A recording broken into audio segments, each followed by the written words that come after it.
Medieval story time with the creative Contessa. I am the Contessa. It has been a while since we've done a medieval story time, so I thought we would go back to it.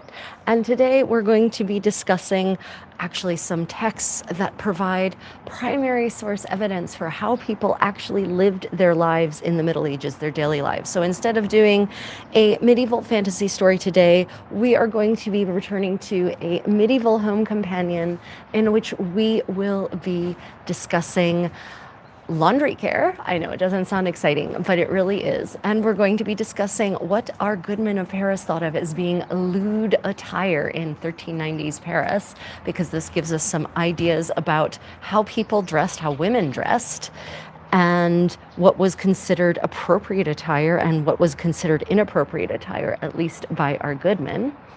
And then we're going to switch over to a text on how to lay a table in the 15th century, a book of etiquette that actually talks about not just manners, but how to set the table, what kinds of food to serve at feast. So yeah, we've got some exciting things planned for you today. Kevin, nice to see you again. Ayla Husafel, great to see everyone this morning. So it is a beautiful summer day here in Daegu, South Korea. I am out by the river and I'll show you where I am for the moment. Yeah, so this is my view. It's a beautiful morning. The birds are singing. The cars are happily driving on the highway across the river. And unfortunately, it is very bright here. So I may, alas, end up having to turn around, which might not be a bad thing. Okay, let me see if turning around helps. Because it's so bright that I might actually have to put on my sunglasses because it is just so bright out here and I have such sensitive eyes. Yeah, it is. It's beautiful here. I think this is the better backdrop, don't you guys think? Is this the better view? I feel like, yeah, it's so bright out here. So some of you have asked me actually about medieval sunglasses. What would the equivalent have been? Because I had spectacles, but they weren't meant for anything but reading. And so it seems that they just generally didn't go outside when it was very bright, at the upper levels of society. And women would actually just drape a veil in front of their faces if it was very bright. And I could do that, but then you couldn't see me and it would be, I don't know, we might have to try that sometime. We'll try a medieval story time where I'm veiled. So I'm some kind of mystery lady reading to you from behind the veil. Yeah, so hats with brims obviously help with the glare a little bit. And actually, ironically, this does actually help with the glare. I know, ironic is perhaps the wrong word, but interestingly, even just having the brim turned this far forward actually does help with the glare. So yeah, they had brimmed hats. Ladies had kerchiefs like this that they could wear, although this style really only comes about in the 15th century. So yeah, brimmed hats and veils, and that's it in Europe anyway. In the desert parts of the world in this era, men and women just literally, not just veiled, they would swath their faces entirely out in the desert to keep the sun off of their skin and out of their eyes. But this isn't what they did in Europe. And in a lot of places in Europe, they just didn't go outside when it was the brightest, hottest time of day. Not even the peasants. The peasants took a break from farming in the middle of the day during the hottest time of day. So, yeah. Squinting, Jim says, did they have anything similar? So yeah, did they have anything similar to a cowboy hat? They had wide-brimmed hats, straw hats. So imagine not a very tall crown, enough crown that it sits on your head, and just a very wide brim. But those were generally only worn by the laborers, by peasants working in the fields, by people working out in the sun. The aristocrats generally, the nobility didn't wear those until in the 15th century, we see men sometimes wearing hats like that. And we do see women, noble women, when they are pilgrims.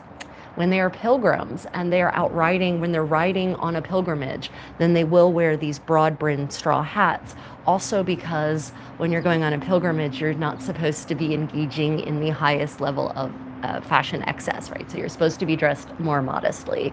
And so therefore we do actually in those cases see women wearing these broad straw hats, even noble women. But that's not, for instance, if I were a countess going to a tournament, I would not wear a broad straw hat to go and sit in the gallery and watch the deed, not at all. So context is everything. You can't, it's almost never possible to say, these people did this all the time, everywhere in Europe. It's 1,000 years of history. It's a massive geography. The climate is different in different parts of Europe, drastically different in some cases.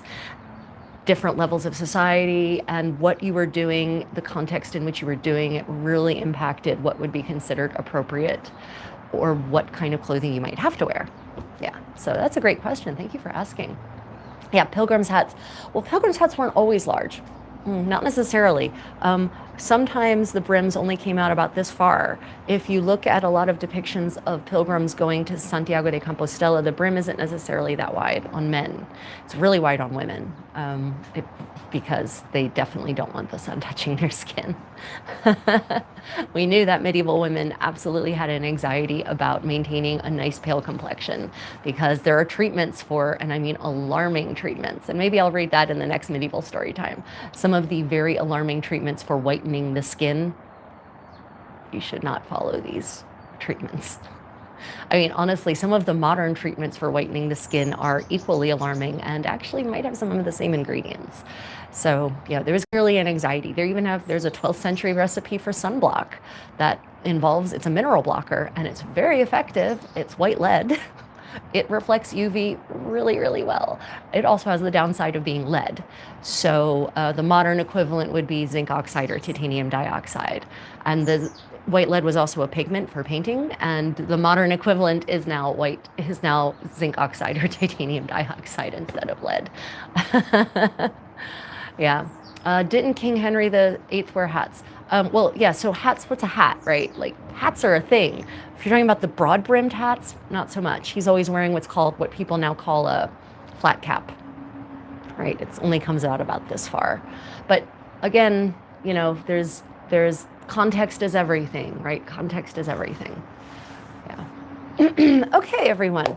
So let's talk about the books we have today. I changed direction, so now my entire setup is a little wonky. Okay, let's talk about the directions that the books that we have today.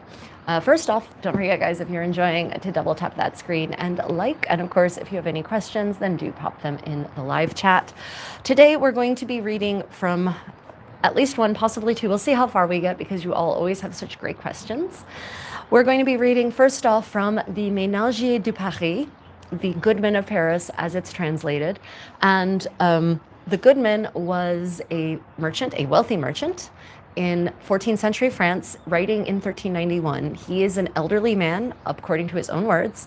He has married a young aristocrat bride. So this is the beginning of the era when the nobility are starting to intermarry with the wealthy merchants, because the merchants are starting to become wealthier than they are, right? So we're in that time, we're in that transitional time in the Middle Ages. And he marries this young aristocrat. She's 16 or 17, which I know by modern standards, oh my gosh, how horrible. But remember, different mores, different standards. And it's very clear he has married her. This has been an arrangement that her family made because they know that he's not going to live very long. And he knows he's not going to live very long. And he's going to leave her everything. She is going to walk away from this a rich widow. That is the best thing a woman can be. One of the best things a woman can be before the 20th century is a rich widow. Right? And not just the Middle Ages, before the 20th century, rich widow for the win. So she's actually set up in a pretty great position. And he apparently has genuine affection for her. He writes this book that we now call the Ménagier de Paris. He doesn't really call it anything. It's a massive treatise, hundreds of pages long, about how to be the best house manager you can be. I hesitate to use the word housewife because that does a lot of the thinking for us. A medieval housewife, we're not talking Donna Reed. We're not talking Betty Crocker. We're talking the CEO of your own home enterprise with dozens of employees and dozens of departments, and it's a full-time job, right? So plus, it's a full-time 7-day-a-week job. There are no days off from being a housewife in the Middle Ages. And so he writes her this guide because he knows she's young. He knows that maybe she doesn't have any experience necessarily in managing a massive household. And so he has written her this guide on how to do it for maximum success. And it's very affectionate. His language.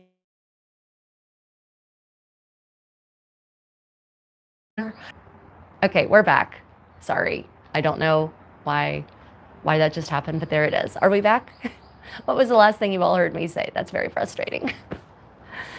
Anyway, he writes this book and he's very affectionate. He's very affectionate. He calls her my sister. He doesn't sexualize her. And it's evident that he wants her to have a happy life. And he outright says, I will not live long. I want you to have a very successful second marriage. And so I'm giving this to you so that in your second marriage, you will be trained, you will be able to manage everything adroitly, and you will therefore have a happy life. And of course, he's going to leave her so rich that she doesn't necessarily have to have a second marriage. And I actually haven't been able to find any information about this woman. So I don't know what happened to her after he clearly predeceased her. But this book is greatly detailed. He talks about the tiniest granularity of managing a household, from how to handle your servants, from how husbands and wives should treat each other. And his view on how husbands and wives should treat each other, which we're going to go into today, is absolutely fascinating because it's so modern. It is such a modern view in so many ways, and it's really progressive, honestly. He talks about how to get stains out of laundry. He talks about cooking. He provides menus and detailed lists of items that you will need to run a successful formal dinner when you're hosting the mayor of Paris and the city council, and if you happen to host, royal members of the royal household, right? It is such an amazing window into 14th century Paris, and a lot of it can also be extrapolated to other adjacent parts of Europe. So similar conditions would apply in Burgundy, in the Low Countries, for instance, in England as well, in certain cases. So it's an amazing work. Yeah, it's a fantastic thing, Ayla. So it's called The Goodman of Paris, and it is available in a early 20th century translation in its entirety on internetarchive.org, right? Or archive.net, whatever, the Internet Archive. Look up the Internet Archive. It's where I get almost all of my best digital books, right? And it's been digitized and made freely available there in a translation that is, I prefer, personally, I go and look back at the original French on a regular basis. However, if you want something that's digestible, then the Medieval Home Companion, we've talked about this in the past, the Medieval Home Companion, I know it's not mirrored, Facebook or YouTube. Medieval Home Companion is very cheaply available on A-Books, on Awesome Books, on online secondhand booksellers. And this part focuses specifically on excerpts that refer to home management, because he also has a whole tract, a whole section on morality and morality stories, which is very interesting in and of itself because it's stories. He tells stories to illustrate his moral points. And so a lot of these stories really do read like 14th century French folk stories, right? So that is interesting also, but this particular book, this particular section choice selections focus on the medieval household management. So also not the cooking sections, because there are other books that have also focused on his cooking suggestions, his cooking tips, right? So can highly recommend the Medieval Home Companion for just the English only excerpts, or you can get the Goodman of Paris on the Internet Archive in its early 20th century translation, medium quality translation. Unfortunately, a lot of translators who were translating weren't necessarily experts in medieval culture, in medieval material culture specifically. And so, especially when it comes to clothing, they use a lot of very modern terms that give you the entirely wrong idea about these garments. So we'll talk about that in today's work. So yeah, Goodman of Paris, highly recommendable. So let's go ahead and dive right into our first selection. So let's talk about medieval clothing. So here I am. I just want to show you what I'm telling you what I'm wearing. I'm wearing a kerchief, or a couvre-chef in French. It might have also been called a coiffe in French, but it never seems to have been called a coif in English. Coif seems to be a word that refers in English, in 15th century English, to a male arming garment. So a white cap that men would wear with their armor. Right, but so in English, kerchief or coverchef or couvre-chef seems to be the term. But in 14th century French, this was probably called a coiffe, although this style isn't really quite the right style for that, right? And then we have a smock, or in French, a chemise, or some people might translate that as a shirt, but the 14th, 15th century English word would have been a smock, a smocka. And then we have a kirtle, right? This is the layer, this is still an underlayer technically. It's laced up in the front. This is kind of the intermediary layer. And then over top of this would come at least one other gown, which would have been called a cotte or a cotte hardie in French. And then possibly over top of that would come a surcotte, an over gown. So there's lots of layers potentially. And you have to remember that this is the Little Ice Age.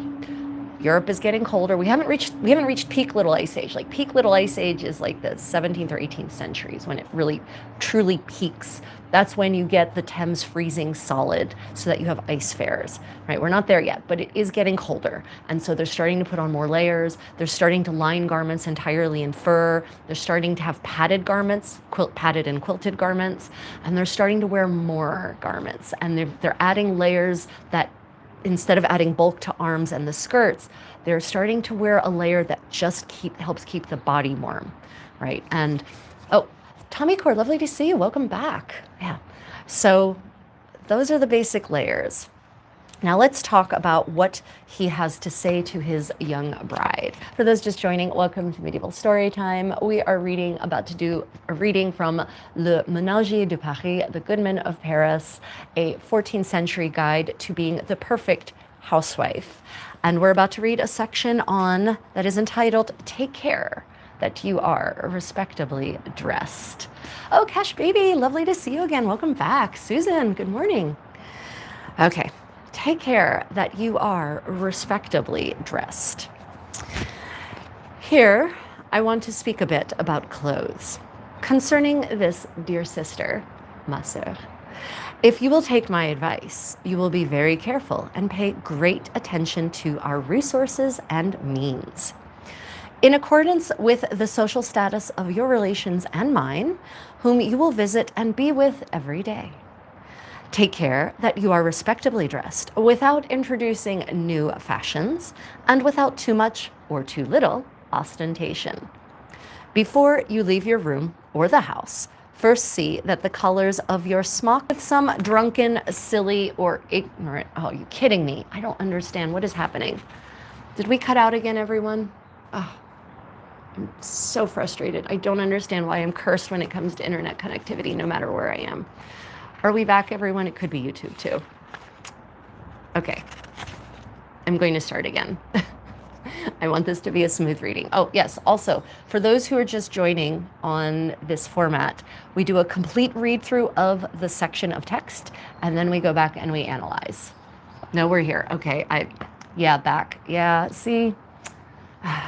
Okay, remember, and ask all questions at the end of the first read through, everyone. All questions, hold all questions or comments that you want me to actually address until the end of the first read through, okay?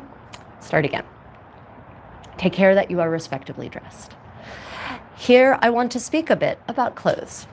Concerning this, dear sister, if you will take my advice, you will be very careful and pay very great attention to our resources and means, in accordance with the social status of your relations and mine, whom you will visit and be with every day. Take care that you are respectably dressed without introducing new fashions and without too much or too little ostentation. Before you leave your room or the house, first see that the colors of your smock, your body garment, your kirtle, and your overgown do not overlap, as is the case with some drunken, silly, or ignorant women who, not considering their reputation or the propriety of their rank or that of their husbands, go about with gaping eyes, heads appallingly elevated like a lion, their hair sticking out of their headdresses, and the collars of their smocks and dresses overlapping, walking mannishly and conducting themselves before people indecently and without shame.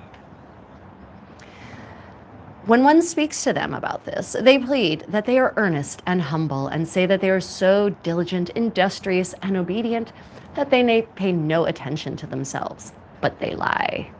They are so concerned with themselves that in respectable company they would not want to have less homage than wise ladies equal to them in lineage, or have fewer obeisances, bows, honors, or lofty speeches than the others. Rather, more. Yet they don't deserve this, since they don't know how to protect the honor of their own position, or even that of their husbands and their families on whom they bring dishonor. So, take care, fair sister, that your hair, your cap, your kerchief, your hood, and the rest of your attire are neatly and simply arranged, so that no one who sees you can laugh at you or mock you. Instead, you should be to all the others an example of order, simplicity, and decorum. Yeah. Okay. Right. So, let's look at this now in detail. First off, any particular questions? Any particular questions on the text that cropped up? Otherwise, let's go back through it bit by bit and let's talk about it. And let me explicate a bit and provide some more information. Okay. So clothing in the Middle Ages is wealth. It is wearable wealth. In the modern world, especially God knows with fast fashion, clothing, only the brand of your clothing represents anything anymore. But in the middle, before the Industrial Revolution, the type of fabrics you wore, the amount of fabric you wore, the kinds of ornaments on your clothing, the kinds of ornaments on your person were a sign of your wealth, of your position in society. They were a visible sign. And there's also, in the Middle Ages, there's also the concept of inner morality being reflected by an outer appearance, right? And that's why Shakespeare in Richard III goes on about how deformed Richard III is, because it was supposed to, all viewers in late 16th, early 17th century England would have understood that that was a sign of his inner corruption. Right, so this is not a new concept, and it's a concept that some people still act on even if they don't realize it, right? That exterior looks reflect interior morality. Okay, so it's very important that how you dress look good. Now, we have to remember that the Goodman is an older gentleman, and so he is definitely not writing from the perspective of a young buck of a husband. Yeah.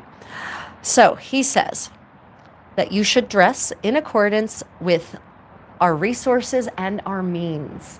So what he's saying here is that you should dress not above our means, but also that you should dress to our level in society, that how you dress should reflect how wealthy we are.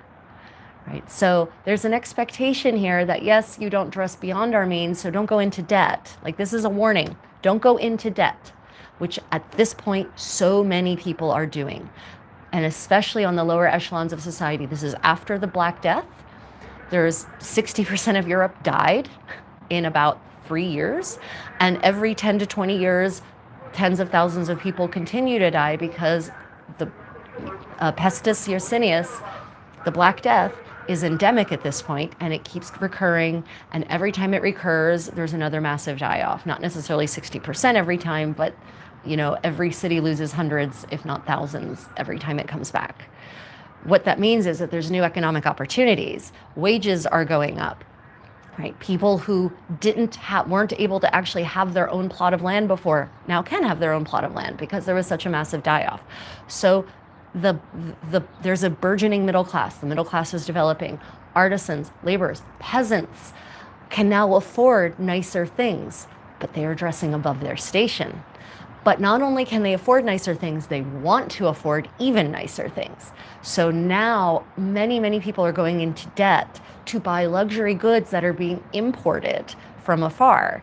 And so all across Europe, all of these sumptuary laws are passed to address this massive rise in spending, in inappropriate spending, in deleterious spending, because as I said, they're spending it generally on foreign luxury goods, which means that literally the gold and silver of the kingdom is leaving its shores.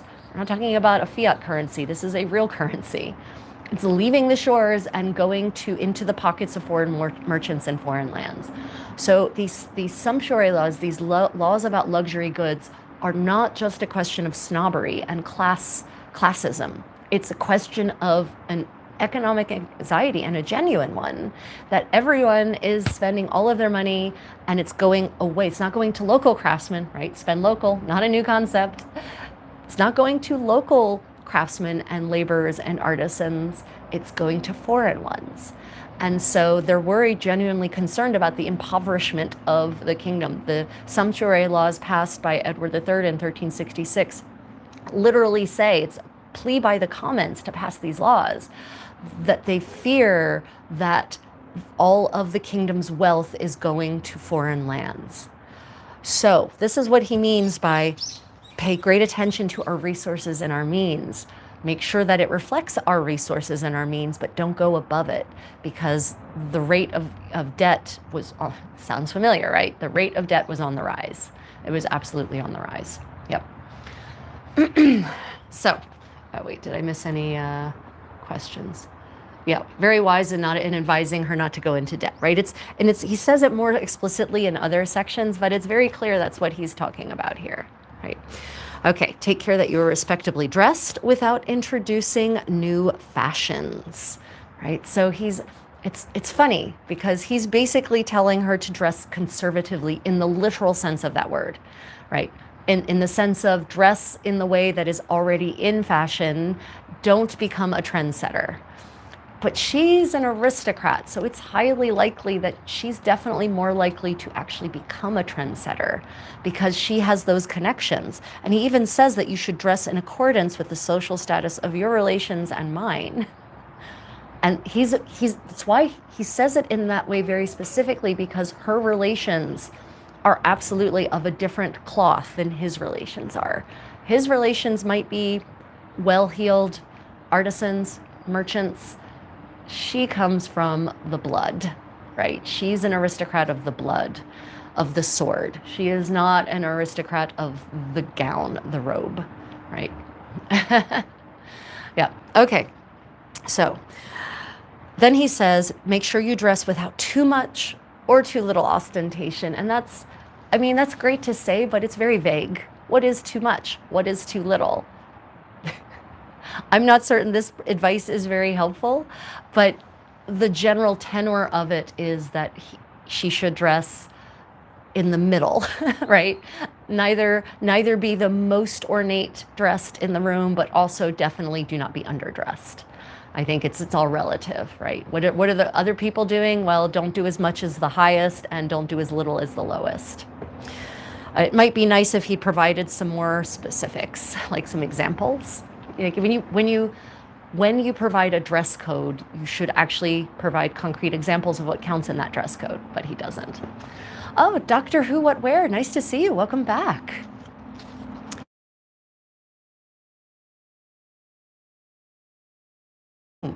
First, see that the colors of your your body garment, your kirtle, or your overgown do not overlap, right? So this is actually kind of interesting, and I went back and looked in the French, and it's not clear there either.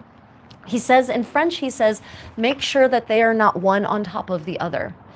And so what I don't know if he means that they should be layered so that you can see the smock, you can see the edge of the kirtle, then you can see the neat edge of the gown, as it would have been called in English, the coat or the cote hardie, right? Or if he means they should actually be so that you don't see any of the bottom layers, you only see the topmost layer. The French it's not clear in the French either what he means there specifically, right? But he clearly wants that, no matter what, he wants the different layers to be neat, right? Because he says l'un sur l'autre is what he says in French, that it's n'est pas l'un sur l'autre, right? That they're not one on top of the other, but they have to be one on top of the other because you literally are wearing them. This is the layers of dress in this era for men and women. So the question is, does he mean the collars should not be perfectly lined up so that you only see the top layer?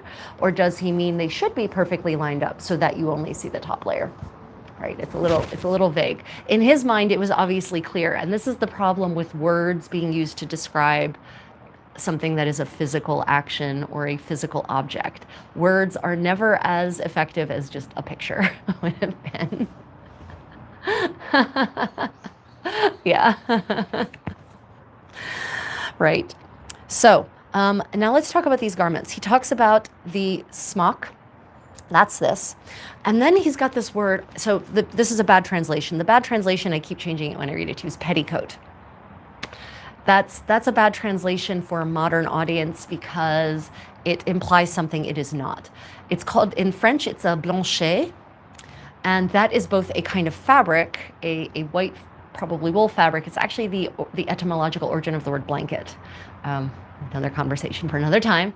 But it turns out that a blanchet as a garment was worn by both men and women.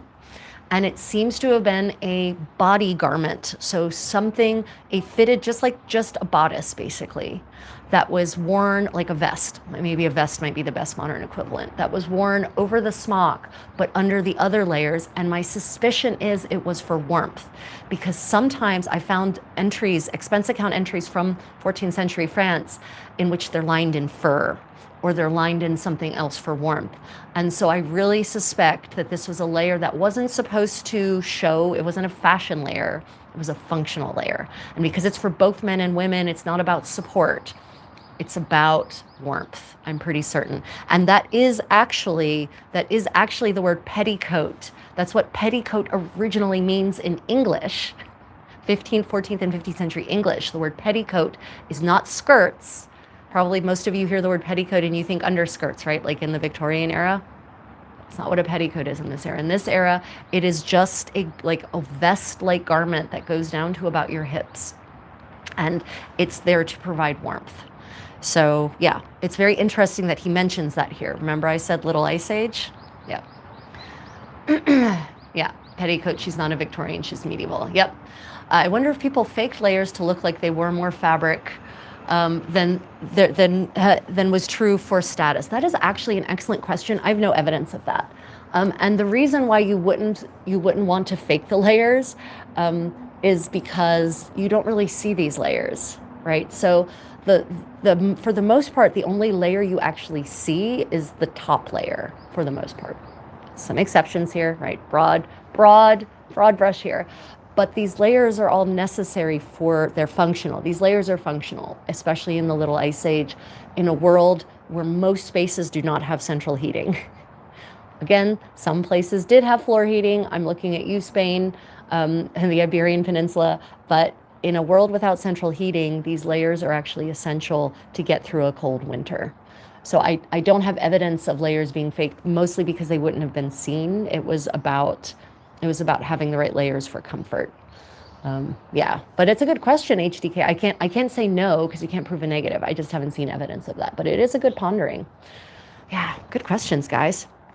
Okay, so he says what he says is, before you leave your room or the house, and so this is interesting.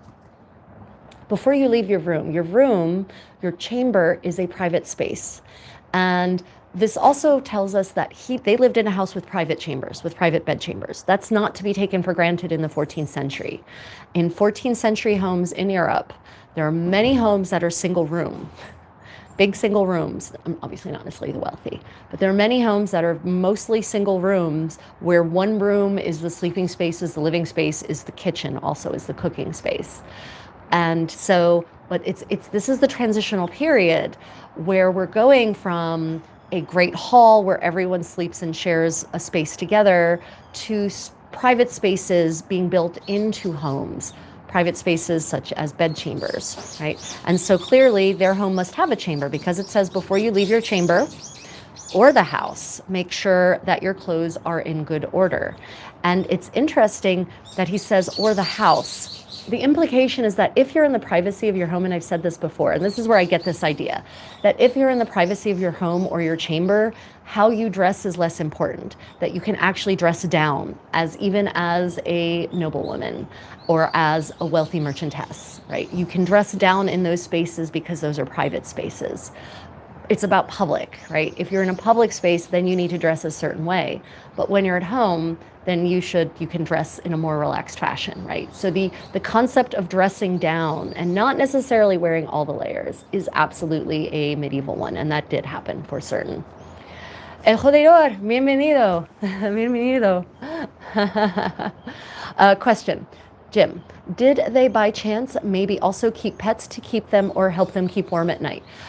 That's a good question, actually, keeping the pet for warmth. So we know they had pets. We know that they had cats and dogs in their homes. But in the Book of Nurture, which we might or might not get to today, in the Book of Nurture, which is a medieval book of etiquette, and also a book that tells you how to be the best servant in a noble household that you can possibly be, step-by-step guide on how medieval nobility lived in 15th century England. And I mean, seriously.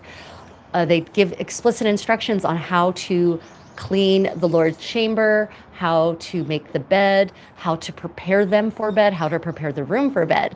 And part of the instructions for both nap time and bedtime are to kick the dogs and the cats out of the room. So at least at the level of the aristocracy, it seems it was the policy to not sleep with your cats and dogs. However, what were people doing? What were farmers doing? Well, I can tell you that often people shared beds, so they didn't necessarily need the pets for the warmth.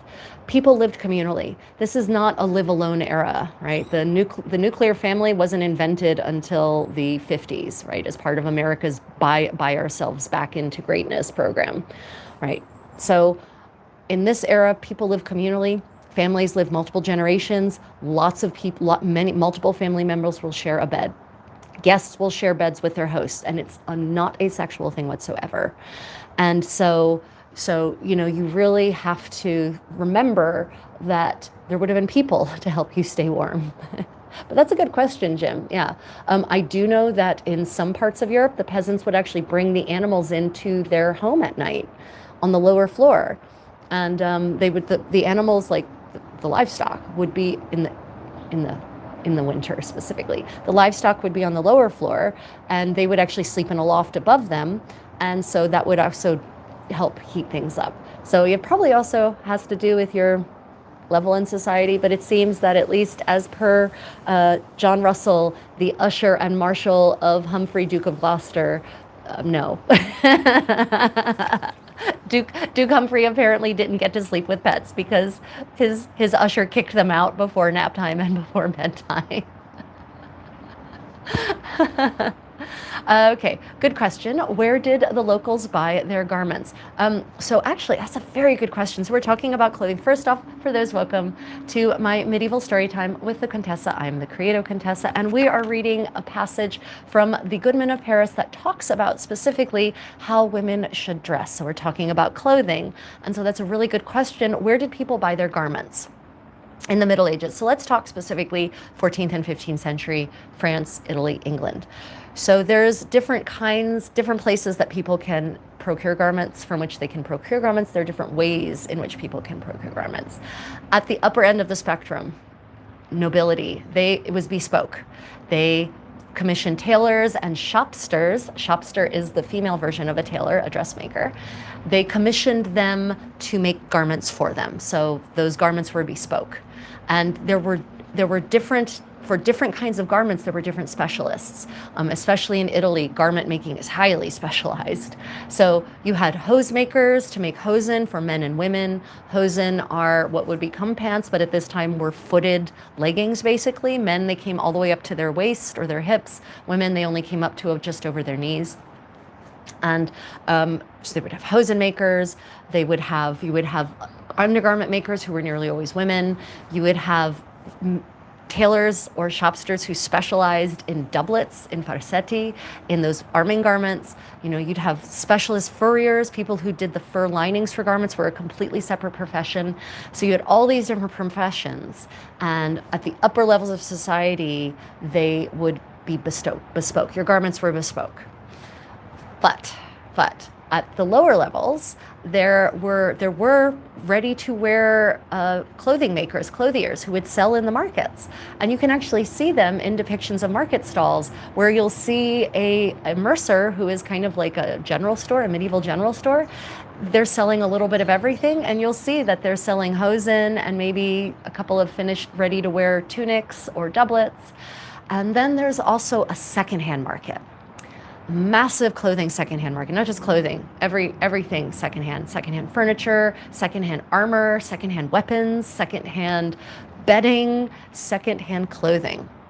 And so this is where people on the lower end of the socioeconomic spectrum could go and buy clothes that were affordable and that were still decent. Right, and we actually have depictions of these secondhand markets. There's a fantastic illustration of a marketplace in Bologna, and it is a secondhand marketplace, because you see all these items that are just piled up in different clumps. You've got the furniture section, you've got the armor section, you've got the clothing section, and there's a depiction of a man who's very obviously down on his luck because his garments are worn out and have massive holes in them, and he's trying on a doublet, he's trying on a farsetto. And it's very clear that relative to the era of this depiction, which is like 1420, the garment he's trying on is of a style that's 30 or 40 years old. And so you can tell that this is absolutely a secondhand garment. So yeah, there were lots of different ways in which people could obtain clothing, from secondhand thrift all the way up to the most expensive bespoke you could imagine. Yep. Husafel, did that answer your question? No, that's a really excellent. My section on, I pulled out I'll get to it, don't worry. There's the Good Wives section, chastity, perils. There we go. How to stay respectably dressed. Okay, so then he says that if you do not dress like this, he says, you will be like a drunken, silly, or ignorant woman who, not considering their reputation or the propriety of their rank or that of their husbands. And here he talks about comportment, and this is interesting. They go about with gaping eyes, heads appallingly elevated like a lion, their hair sticking out of their headdresses like this, and the collars of their smocks and dresses again overlapping, walking mannishly, conducting themselves before people indecently and without shame. So what he's talking about here is actually a woman walking around like she's self-confident. And so I'm going to cast some shade on our menagier. He's a little bit of an old fart at times, right? Yeah, me as a medieval woman, right, Kaylee? Me too. But so this tells us an interesting thing, though. You don't need to warn people against doing things that aren't done. Right. So all of these warnings are about things he has witnessed himself, things that happen probably pretty commonly. And this is true about any book of etiquette, right? Books of etiquette generally are reactions to ways people conduct themselves that are inappropriate, that are undesirable. And so I honestly think that this tells us that there are women, and maybe many women, who are walking around, and by gaping eyes, he doesn't mean, I know it's an alarming translation. What they really mean there, and that's why I say I don't always agree with these translations as a professional translator myself. What they really mean there is that their eyes are not cast down, right? Their eyes, because in the 15th century Italy, they talk about the appropriate way for a modest lady to be is for her eyes to be cast down, but not too low, mind you, but also not staring straight ahead. So again, this idea of gaping eyes. So basically it means that she's just looking at you straight on, like this. And, heads appallingly elevated. I mean, how dare you stand tall and proud? How dare you have good posture? But then later on, he says something about don't slouch. It's like, I don't know what you want me to do. Don't be too ornamented. Don't be under ornamented. Don't be too fashion. Don't be too fashion forward, but also don't underdress for the occasion, right? It's Otamakor, are you in this book? If you're reading along from a Medieval Home Companion, we're on page 35. Yep. No, not to be discreet. Sorry, to take care that you are respectably dressed. Page 35, if you have your own copy of Medieval Home Companion and would like to read along. Right. Women, is it okay to exist? right?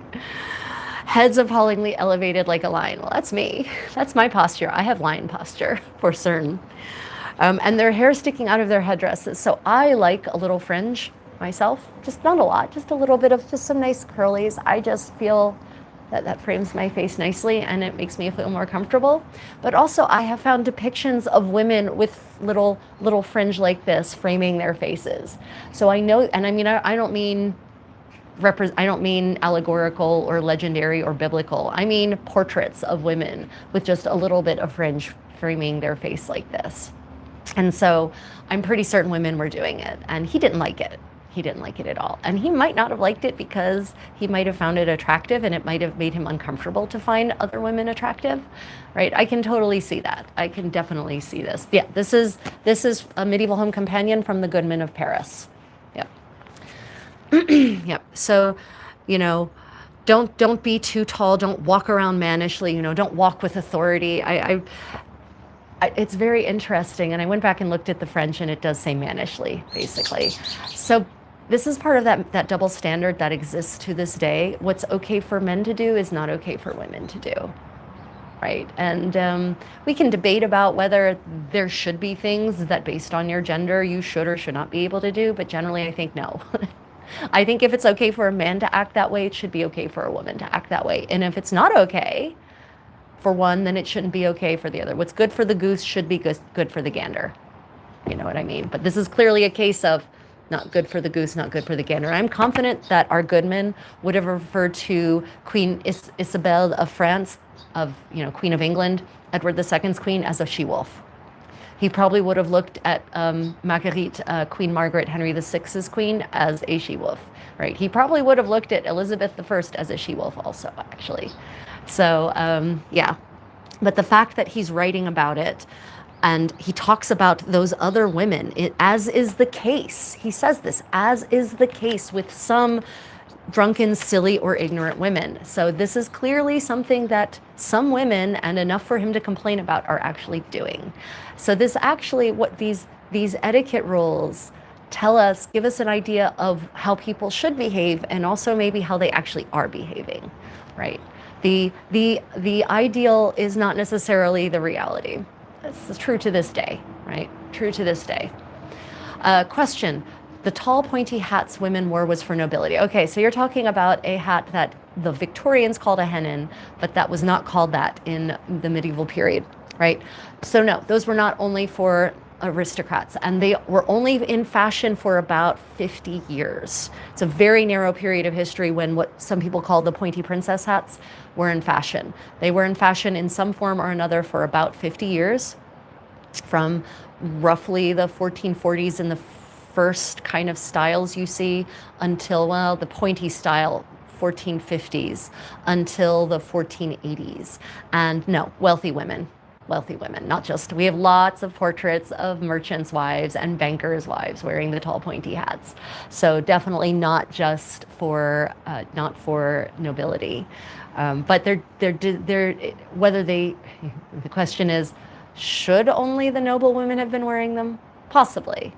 But many women, wealthy women of the merchant class, wanted to style themselves like their betters. And in many cases, they were members of the court. They were members of the royal retinue. So, these wealthy merchant women or these wealthy bankers' wives would serve as damsels in the Duchess's retinue, in the case of the Duchess of Burgundy, or in the Queen's retinue, right?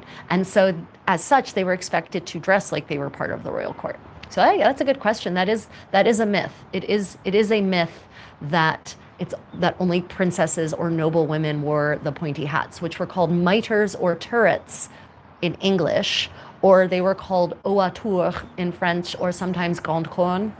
But the word hennin, they were never called hennin. That was not a word that was used for those headdresses ever in history until the Victorians. And there's only one use of the word. I've only found that word once in the Middle Ages from a sermon in the 1410s, before that headdress even came into existence. And it's not even clear that it's a word for the headdress itself, because basically, oh God, what was his name? I forget this, one of these moralizing preachers who attracted large audiences. It was like the Netflix of the 15th century, basically. And he was preaching, whining, of course, about how women are dressed so vaingloriously and how awful it is, and they're all going to hell, and, you know, they should dress modestly. And he actually encouraged the boys to chase after the women and to pluck off their headdresses, calling out at them, "Hennin," Hennin. And at that point, they didn't have the tall, pointy headdresses. The headdresses at that point were just an arrangement of veils over top of their hair, which was styled in these two cone-like bun things. So the plucking off of the headdress, they're going to be plucking off their veils, I guess. And there might have been some wire holding them in place, the veils in place, but it's not a tall, pointy hat. And we don't even know that Hennin refers to AU space HENNIN, to the hennin, right? We don't even know that that is actually supposed to be a name for those headdresses. Like, we don't know what that phrase actually means. It's kind of lost to history. There's a lot of theories. Some people say, well, in Dutch, hennink means a rooster, but is also a double entendre for male genitalia, of course. But again, these aren't tall, these aren't phallic headdresses, so that doesn't make sense. Yeah. Let me see. I see the 8th article. I see the 8th article of the Goodman of Paris, the first section, to be discreet. So Tommy Core, if you're actually working from like the whole Goodman of Paris, I'm not reading from that today. I'm reading from excerpts from it. So, yeah, this is going to be in a completely different section, and the sections won't be at all the same. Chat later, Isabel. Thank you for joining us. Let me see. Galezzo, are you from Italy? I love that name, Galezzo, like Galeazzo Maria Sforza. A woman should be free to act as she will, but she should be secure enough to allow a man to show traditional kindness. I actually kind of agree with that, as long as she's comfortable with it. There's a lot of trauma and trauma out there that might be tied with that traditional kindness, unfortunately, for women, sadly. Okay, but I can appreciate that sentiment, Galezzo. Okay, so back to conducting themselves mannishly, indecently, and without shame, right? So then he says to the women, when one speaks to them about this, they plead that they are earnest and humble, right? And that they're so diligent, industrious, and obedient that they pay no attention to themselves, but they lie, right? And I think we all know these people, whether men or women, right? When they say, oh, I'm so busy, I don't have time for a grooming, you know, I don't really, you know, I just tossed this outfit together, right? I just tossed this outfit together. It's no big deal, right? That kind of false modesty, you know, I don't have time to think about things like that. But the reality is that they lie. They're so concerned with themselves that in respectable company, they would not want to have less homage than wise ladies equal to them in lineage, or have fewer obeisances, bows, honors, and lofty speeches than the others. Rather, they want more. So what he's talking about here is that he's talking about women who dress in a way to get themselves more attention. And I don't blame them. Attention is nice. It's nice to be seen. It's nice to be noticed. It's nice to be interacted with. It's not nice to be ignored.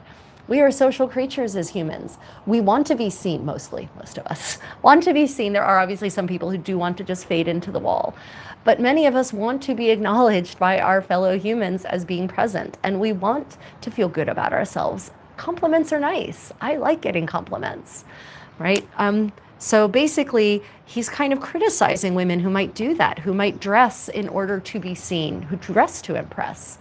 And yet he also says you shouldn't dress too modestly, right? But he talks about women basically competing with each other, right? Because they want to have as many or more obeisances, which is a reverence, which is where the men would bow to the ladies, right? Bows and honors. He basically he's using redundancy here as a way, because these are 3 words that mean exactly the same thing. He's using redundancy here to make a point, right? Fewer obeisances, bows, and honors.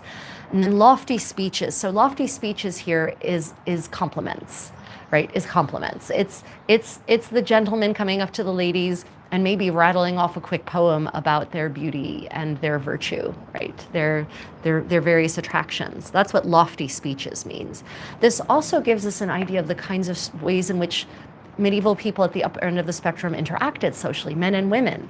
Like this tells us that there's an expectation that when men greet women, that there should be a bowing, that you should bow, that you should obeisance, that you should perform an honor to the lady, right? So these little details that you get from this moralizing are very interesting. Again, it's a window into the past.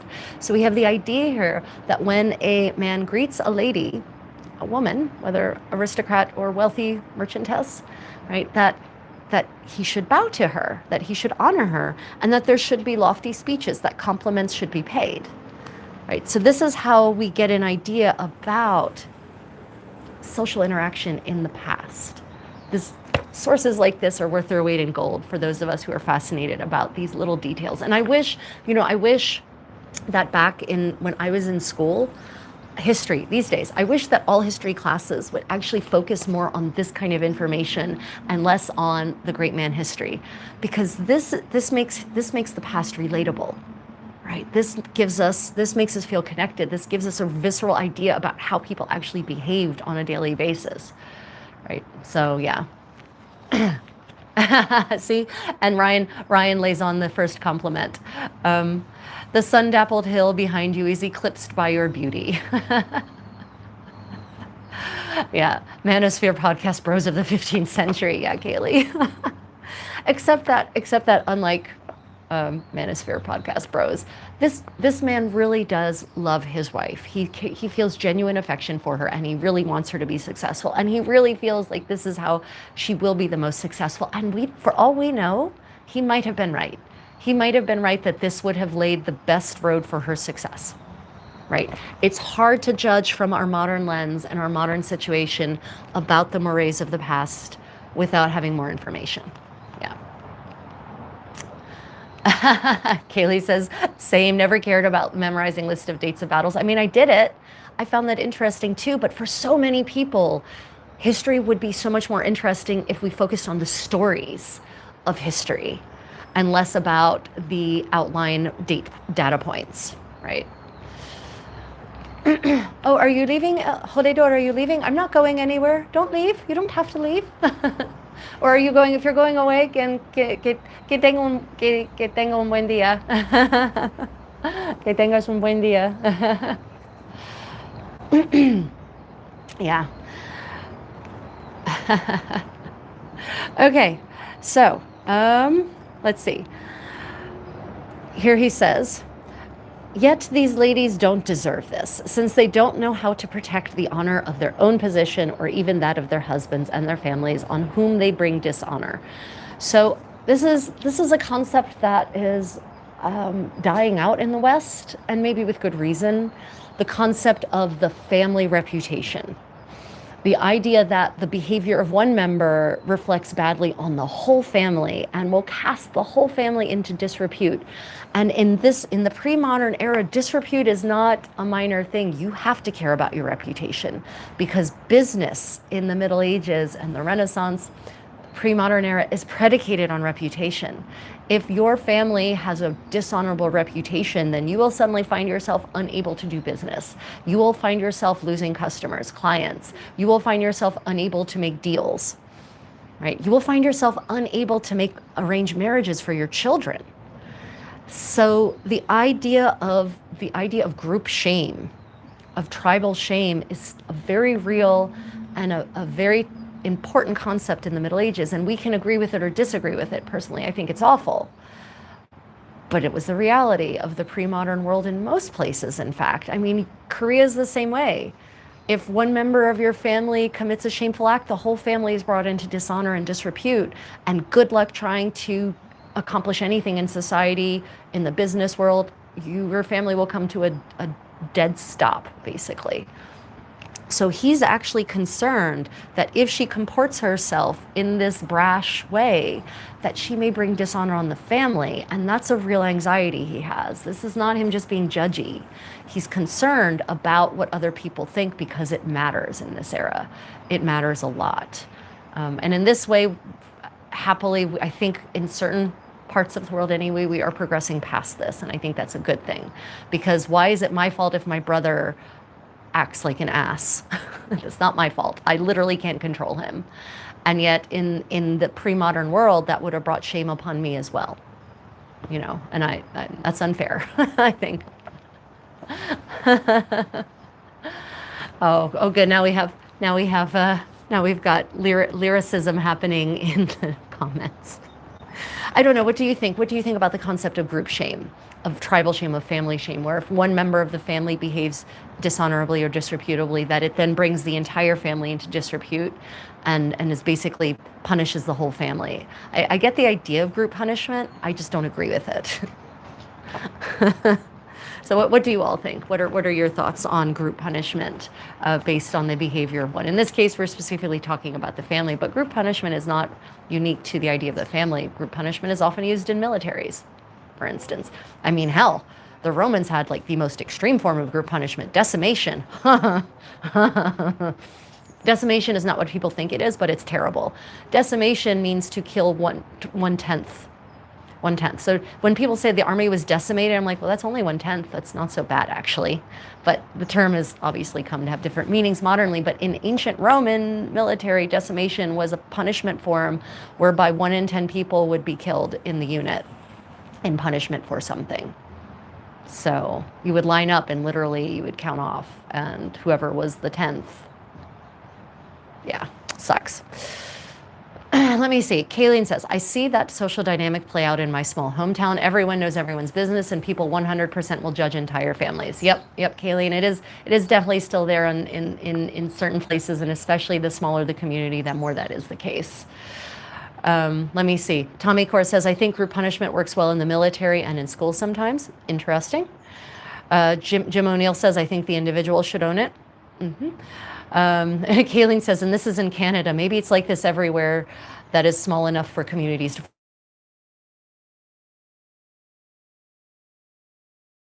And small communities in Germany and France also. I feel like it is definitely maybe a small town mentality, and I don't mean that pejoratively. It's just what happens when you have small numbers, right? Susan says group shame is not good. Judge people on their own merits. Yeah, Susan, I definitely agree with that. I think we should do more of that and less of the group shame. Yep. Okay, so then he goes on. He says, so, not wishing to bring shame upon your entire family. And remember, family in the Middle Ages is a much larger concept than it is now. This is not the nuclear family. This is not the nuclear family. This is extended family. This is your servants. This is the members of your household, right? This is your blood family and the family into which you married. So we're talking a very large group of people. So, you know, in the business world in the Middle Ages, it's important that you not be in a state of shame, of disrepute. So I can understand his anxiety. It's not completely without merit, right? Let's see. Oh, Johanna, nice to see you. Thank you for joining us this morning. Yeah, isn't this a beautiful necklace? Yeah, this is a replica by Armor and Castings of an original gem owned by Beatrice d'Este, the Duchess of Milan, right? And she's actually depicted wearing it in several different pictures. One is on her sleeve, one she's wearing it on her fillet. I'm currently wearing it as just a glam up for my otherwise medieval noblewoman Lululemon ensemble. Yeah, you can definitely buy this from Armor and Castings. Use the code Contessa 10, you can actually get a 10% discount on it. Okay, enough plugging, but thanks for the compliment, Joanna. Also good to see you again. So, take care, fair sister, that your hair, not like this, according to him, your cap, your kerchief, your hood, and the rest of your attire are neatly and simply arranged, so that no one who sees you can laugh at you or mock you. Instead, you should be to all the others an example of order, simplicity, and decorum. I was the eldest child in my generation in my family, so I was the one who always had to set the example, and that is literally what the most common phrase in my childhood is, Rachel, you're the eldest, set the example.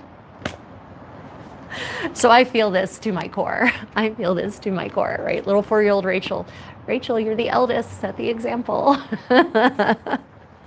And unfortunately, my parents knew me. They knew that by telling me that, I would immediately straighten up and behave in whatever way they wanted me to. I was guilted right into it. God, I was such a unique channel, such a unique child. Okay, so, the idea of everything being in good order is very important. And this is also, this idea plays into why people wanted to keep their garments in a good state of repair, why even people at the lower end of the spectrum wanted to be neat and orderly and keep their garments in a good state of repair. Because there's this overlying ethos in the Middle Ages of neatness, of cleanliness, of orderliness.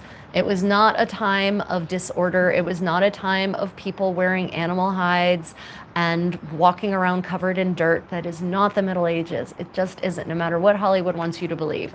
Have any of you seen the new Robin Hood movie? Have any of you seen the new Robin Hood movie, The Death of Robin Hood? So, I haven't seen a single still I haven't gotten to see the movie yet, but I've seen a lot of the stills. I haven't seen a single still in which authentic medieval clothing was represented to any era of medieval clothing. So, if you want to watch it for the story, but please do not take away any ideas about medieval material culture or medieval clothing. It's not, they decided that wasn't important in the telling of this story. And actually, interestingly, I read an article that said, and I've read a couple of articles that point out that if Hollywood actually started representing the Middle Ages accurately, the average viewer wouldn't believe it. They would say, oh, that's unrealistic. People wearing clothes with colors, clean people not walking around in rags. What, there isn't mud everywhere? Please. The Middle Ages was nothing but mud, right? But the viewers actually wouldn't buy into it because Hollywood has spent the last 40 years, 50 years almost at this point, presenting a medieval world that is dark and dirty. And so now your average viewer thinks that's how the Middle Ages was. And so now no one would believe the actual a movie in which the medieval world is actually depicted accurately with color, without the blue filter, with mud in only times when it's just rained. Right? So yeah. So if you want to see the new Robin Hood movie, please do. Hugh Jackman is, the actors are great. Judy Comey, Hugh Jackman, they're great actors. But it doesn't represent medieval material culture, and it definitely doesn't represent 1246. That scene where he's wearing like a wolf's hide over his shoulders, WTF? No, absolutely not. Absolutely not. Not. First off, if you're going to wear a hide, you wear the hide out and you put the fur against your body because the fur is what keeps you warm. You want the fur pointed towards your skin, not away from your skin. Second off, wearing just hides was literally what wild men did. Yeah. So, yeah. Women's name Tiffany. Yep, exactly. Yep. Wolves had disappeared in England at that point. Yeah, also that twitchy, right? Yep. I know this answer will probably vary by century and country, probably, but would the average medieval commoner have had a few different outfits? Yes, I see some people saying just one or two outfits. Yeah, so Kayleen, as always, you're right. The answer does vary by time and place. The later in the Middle Ages, the more outfits commoners have, right? The more outfits everyone has, actually, from across the whole socioeconomic spectrum, right? So, but we do know that even at the bottom of the socioeconomic spectrum, because we have wills from people at the bottom, we have wills from dairymaids, right, from York, of all places, and we know they have more than one outfit because they leave their clothes, they bequeath them to other people. So yeah, they would have had a couple of different undershirts, and they would have had maybe a couple of different overlayers. So at the very bottom end, but the higher you go, the more and more clothes you get, right? And yeah, it varies by time and century. And obviously there are going to be some people who are so poor that they only have one outfit, but poverty in the Middle Ages is neither as profuse or widespread as people think it was. Real poverty, the harrowing poverty that we associate with the Middle Ages, is a product of the modern era. It's a product of the the Enclosure Acts and the Industrial Revolution. So most medieval people weren't that poor. They just weren't. Yeah. But yeah, that's a great question. I mean, yeah, you have to look at it more specifically, right? There are certainly places and times in the Middle Ages where a person at the bottom of the socioeconomic spectrum probably only had one or two outfits. But mostly, there's more people in the middle of the socioeconomic spectrum than modern people believe, is I guess my point. Yeah. Yeah, also Twitchy, it's good to see you back. Yeah, it's really good to see you back. Yep. Okay. So everyone, I don't know, can you hear the ladies talking in the background? I'm assuming my microphone is probably picking them up. I will see if I can bring it closer to my mouth and then maybe it will pick them up less. Two chatty ladies just were walking and just arrived at the pavilion. So can you still hear me or not? Let me know. If you can still hear me, then we can bring this medieval story time to an end. But so one of the ways in which poor people, very poor people, could get new outfits was bequests. And the later you get in the Middle Ages, the more common this is. So when even just middle of the road person, middle class person even would die, they would actually bequeath, they would set aside a specific pot of money to have made garments for the poor people of their parish, shirt and tunic I'm using as shirt, smock like this, and tunic is like a general word for a garment that goes over top of that. So it could be a coat, it could be a doublet, depending. And those would go to, usually 20 is the magic number, 20 poor of the parish, in exchange for them praying for the souls of the deceased and also being part of their mourning entourage, being a weeper. And this happens very, very, very frequently. There are hundreds, if not thousands, of wills with this exact kind of bequest in them. The earliest such bequest I think I saw was a 13th century will. Right, getting more and more common as the Middle Ages wears on. And so that was a way in which the local poor people would absolutely have access to brand new garments. And garments very often dyed blue or black. So richly dyed garments, not drab, right? Sometimes they were gray, but even gray was dyed. It was dyed gray. It wasn't natural gray. So yeah, that's one way. That's one of the ways in which even the poorest of the poor could get access to new clothing. Also, all across medieval Europe, there are these charitable institutions called hospitals. We now think of a hospital as a place where you just go if you're sick, but the word hospital, ospedale, depending on your language, originally actually meant a place of hospitality, but it was specifically a charitable institution where the needy of the communities could get clothing, where they could get food, where they could get shelter, where they could get healthcare, where they could get job training, where they could get employment. And part of the program of most hospitals was providing clothing to the poor and the needy. And we actually have depictions of this on frescoes from 15th century Italy of clothing being handed out to the poor, for instance. So there were lots of ways in which even the poorest of the poor could get food, could get shelter, could get clothing. It was a different time. In some ways, it was a better time. The capitalism and the Industrial Revolution really broke us in many ways. Yes, and yeah, exactly. So Twitchy says the hospitals mostly run by nuns, sometimes by monks. They were usually part of a monastic community. They were often endowed by the wealthy, and that was something else that the wealthy would contribute to when they died. They would bequeath large sums of money to these hospitals. And sometimes they would bequeath property. They would actually give them property, real estate. And then that could become a location for a new hospital, or it could become a farm that would support the hospital, that would provide food for the raw ingredients, right, produce for the hospital to then turn into food for the needy and the poor of the community.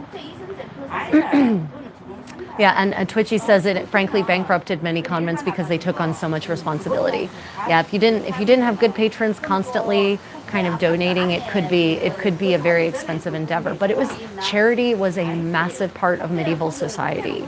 I think we underestimate that in the modern world because the Enlightenment thinkers and the Victorians and even people in the Renaissance, honestly, wanted to make the Middle Ages, and especially the Protestants, wanted to make the Middle Ages look like a dark, horrible time rather than presenting it in a realistic light. And actually, I found out recently that was actually an active program by Protestants, was to cast aspersions on anything that was associated with the Catholic Church, and the Middle Ages in particular was associated with the Catholic Church. And so they started spreading all sorts of false information about medieval society, specifically as part of their anti-papist, anti-church, anti-Catholic church movements, right? Yeah. Yeah, I can't scroll up, Ryan. Yeah. Okay. And also, let me see. Yes, you can hear me. Okay, great. Okay, guys. Well, we have more and more people showing up to use this for its actual purpose. So I'm going to ask for any final questions or comments for the day, because this is a public space, and I should let if no one else is here, I'll use it for live streaming. But it's kind of rude to use it for live streaming if other people want to actually just sit and relax, which is supposed to be a pavilion in which you can relax. So any final question? Oh, sorry about that. Any final questions or comments, everyone? I will be doing a live stream tomorrow and on Sunday. Probably going to be sewing parties. I have so much sewing I need to get done by Penzic. That's my next big thing. 2-week living history medieval recreationist fair, which I go full 15th century glamping. So a lot of my clothes are completely worn out and I need to refurbish them. And I've been fighting with this freaking silk collar for my new Burgundian gown. I hate silk velvet. I hate silk velvet so much. It is sentient. It moves on its own. I've had to pin and unpin and repin and stitch and unstitch this collar so many times. I'm up to probably 20 hours just making a freaking detachable collar out of silk velvet. And I'm ready to give up on life. Yeah, so I probably will be doing some medieval sewing parties this weekend. Yep. Ooh, Twitchy, how did you ruin your old gray coat? Oh, wow. Tomahawk Penzic is 20 miles from your farm. Yeah, so for Penzic, you need to wear an attempt at pre-1600 clothing all the time. And it's there is no day fee, so it's a 200, I think it's $190 for 1 week or $230 for 2 weeks. So it's there's no day entry fee, so you have to just either pay for 1 week or 2 weeks. But it'd be really neat to actually meet you in person, Tommy Core. Oh, Ryan is out and about. He's probably walking home from the gym. Okay, well, everyone, I would like to thank my patrons and my channel members and my subscribers on Facebook for financially supporting my work, my research into medieval material culture, and allowing me, therefore, to actually share it all with you in this format. If you would like access to added resources, to extra content, to tutorials and videos that are not available to the public, then consider becoming a patron or a channel member. And if you had questions and I didn't answer them, then pop them in the comments under the video. And if you have any requests for things you'd like me to read at future medieval story times, then pop those in the comments under the video as well. Okay, everyone, don't forget to like and subscribe. And until next time, may your adventures in history be creative. Bye, everyone.